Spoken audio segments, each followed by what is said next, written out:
Is this the most beautiful beach in Turkey? According to Condé Nast, it absolutely is.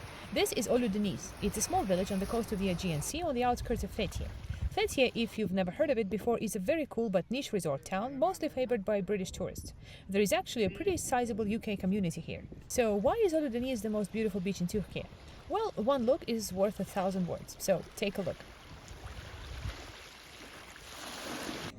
But there is a huge but here. This is Ölüdeniz in winter.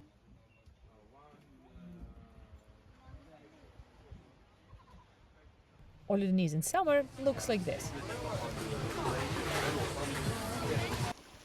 I've lived right next to Ölüdeniz for 3 years, and I have seen this beach in all seasons and at many times of day. And here's what I know. It can absolutely be the best beach you've ever been to, and it can absolutely be one of the worst. Let's start with the worst. In my very humble opinion, Ölüdeniz is at its worst in its peak, the high season. This is from mid-June to early September, with August being the busiest month of all. During this time, Ölüdeniz is loud, crowded, and expensive. You will be asked to pay as much as $20 per person for a comfy spot on the beach. But the sunbeds you pay for are often very intimate with each other, there is little space, and unless you like people a lot, it really doesn't work as an ideal beach day. The cafes nearby are blasting music, the food is expensive, and even the very nice coffee shop right on the beach with a Starbucks vending machine will sell you a cup of coffee starting from over $6, and that's the cheapest one. But if you absolutely want to be in Ölüdeniz in the height of season, let me offer you a fine alternative. It's right here. This is a beach called Kidrak. It's also a small nature reserve. It's just a 10-minute scenic drive away from Ölüdeniz or a 15-minute crowded Dolmuş drive. This is Kidrak.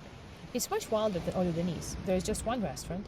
The food here is simpler, but it's something you may actually want after a swim. Eggs, fish, fries, not at all bad coffee. There are a few more coffee shops scattered along the beach, but these are new and only open in summer. Beach beds are cheaper, but you can also easily do without. And there is space. It's a very nice beach to swim, tan, and just get some distance from the peak season.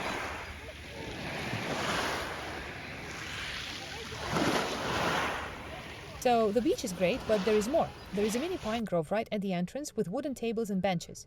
This is actually why I love this beach so much. I even got to have a small routine or tradition, if you may. Before leaving the beach, I would get a coffee and just sit in the pines and watch the boats cross the horizon. The best time to be here in summer would be weekday mornings, say from 9 to 11 a.m. On weekends, this becomes a popular spot for families coming to have a picnic, and the little pine grove gets a bit busy.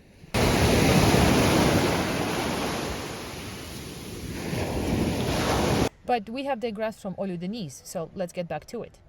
And I want to make a quick note here that Ölüdeniz is not just one beach. It's a village spread along the coast, and the beach itself can be divided into several sections, especially if you're like me and need to organize things that are perfectly fine without organizing.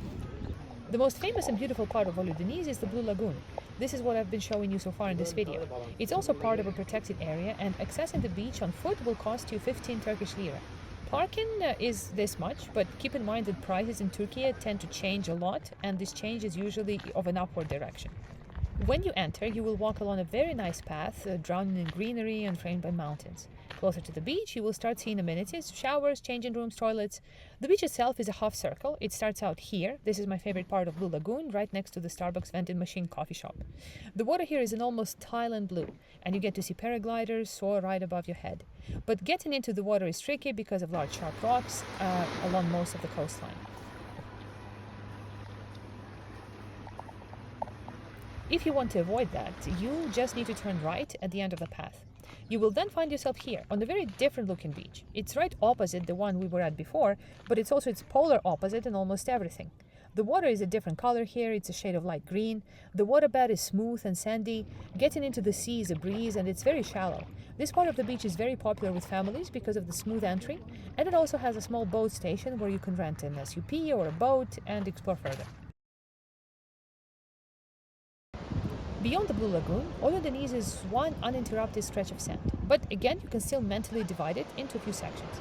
This part is for people who like to be close to all the action. Cafes, paragliders, shopping streets. The midsection here is closest to the bus stop.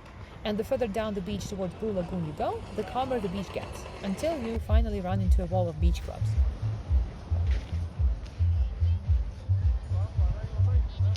But now that we've seen Ölüdeniz in summer, allow me to play the contrast card. This is Ölüdeniz in winter. The Aegean is known for being cold, even in summer, but it also takes longer to cool down. Water temperatures in winter often stay around 17 to 20 degrees, and this makes for a somewhat comfortable swim, especially if the sun is shining and you can grab a cup of hot chocolate and watch local fishermen with a sight of quiet. In winter, commerce in Ölüdeniz is pretty much non-existent. Except for the little Starbucks, almost everything is closed. Beach beds are gone, and there is a family of ducks from the nearby diving center now roaming freely. But paragliders still fill up the sky with random spots of color, the water is still a really distinct blue, you can still rent an SUP or a boat. Ölüdeniz in winter is an introvert's perfect beach day.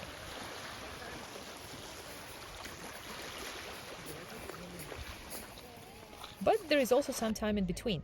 Right after the high season in October, Ölüdeniz is probably the coolest. The flow of tourists starts to subside a bit, the weather still thinks it's summer, and this is when the Ölüdeniz Air Games happen.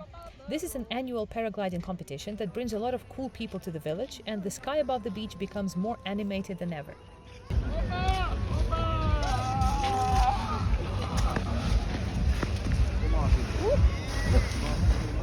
The water temperature is still conventionally warm, and the sunbeds are starting to empty out.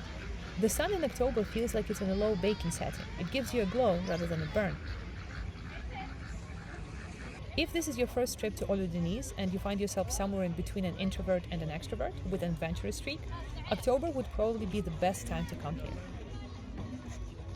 Now, the rest of the time, which leaves us with November, March, April and May, is sort of tricky to pin down.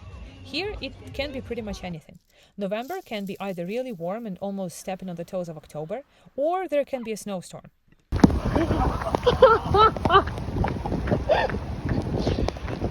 wore the best shoes for this. March is generally on the cooler side. In mid-April, the village starts to wake up, first travelers appear, it gets warmer, and you get these cool views of snow-capped mountains while you are on the beach wearing shorts.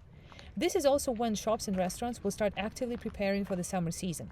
And in May, the season slowly starts, sunbeds return, music volume starts to slowly go up, and the beach is once again ready to accept lots and lots of guests.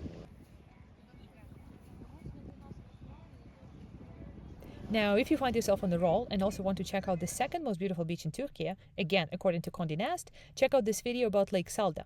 It's a phenomenal freshwater lake just a few hours ride away from Ölüdeniz and is known as the Turkish Maldives because of this watercolor. All the locations mentioned in this video will be in the description down below. Thank you so much for watching, and I hope to see you on the next adventure. With a latte, of course. Have a great day.